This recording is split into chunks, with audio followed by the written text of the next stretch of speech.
प्रज्ञा एक मध्यवर्गीय परिवार की बहू थी जो दिखावे और समाज में अपनी छवि को लेकर हमेशा चिंतित रहती थी। उसे यह साबित करना था कि उसका परिवार बड़े और अमीर लोगों जैसा है। उसके पति पंकज एक साधारण नौकरी करते थे और सास सुशीला देवी एक गृहिणी थी।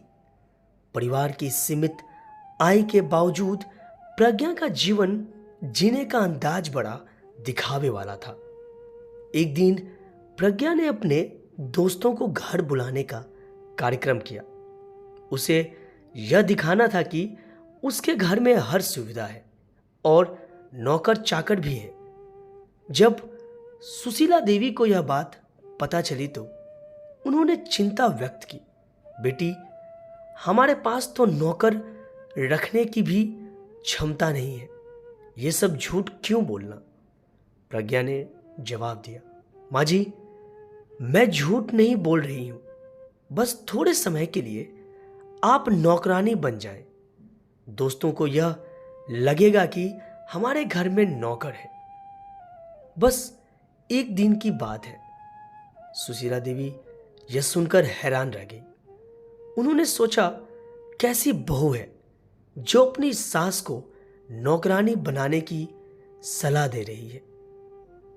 लेकिन उन्होंने तुरंत कुछ नहीं कहा। सुशीला देवी ने शांत रहकर कहा, ठीक है, मैं तुम्हारी बात मान लूंगी, लेकिन एक शर्त है। मैं यह सिर्फ इसलिए करूंगी ताकि तुम्हारी सच्चाई सामने आ सके। प्रज्ञा ने मां की बात को हल्के में लिया और कार्यक्रम की तैयारी में लग गई। उसने अपने दोस्तों को बड़े उत्साह से आमंत्रित किया और पूरे घर को सजाया। प्रज्ञा के दोस्त आए और उसने घर की हर चीज की तारीफ करते हुए बताया कि उनका घर कितना सुंदर और व्यवस्थित है। उसने अपनी सास को नौकरानी के रूप में पेश करते हुए कहा, यह हमारी नौकरानी है जो घर का सारा काम संभालती है। सुशीला देवी ने बिना किसी विरोध के काम करना शुरू कर दिया। वह प्रज्ञा के दोस्तों के लिए चाय और नाश्ता लेकर आई। दोस्तों ने उनकी उम्र देखकर कहा, आपकी नौकरानी तो बहुत मेहनती लगती है। शीतल ने हंसकर कहा, हाँ, यह तो हमारा सौभाग्य है कि हमें ऐसी नौकरानी मिली।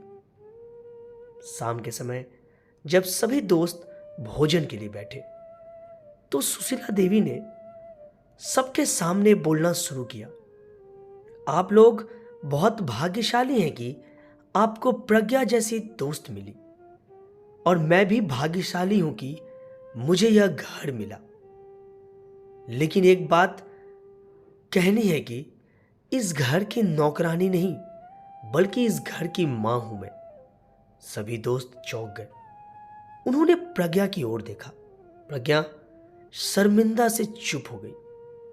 सुशीला देवी ने आगे कहा, मैंने सोचा कि अगर मैं आज यह भूमिका निभाऊं तो शायद मेरी बहू को समझ आए कि परिवार में झूठ और दिखावे की कोई जगह नहीं होनी चाहिए।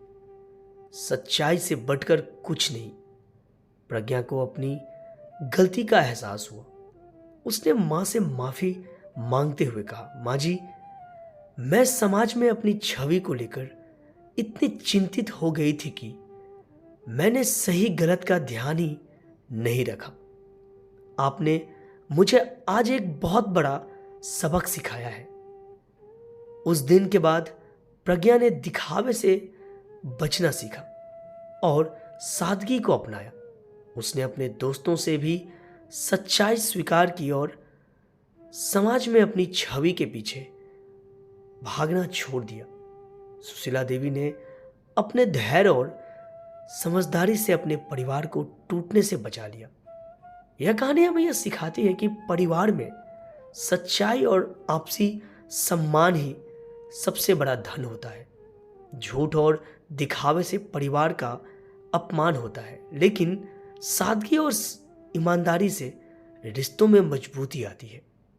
दोस्तों, अगर ये छोटी सी कहानी आपको अच्छी लगी हो तो प्लीज़ चैनल को लाइक और सब्सक्राइब जरूर करें। कहानी सुनने के लिए बहुत बहुत धन्यवाद।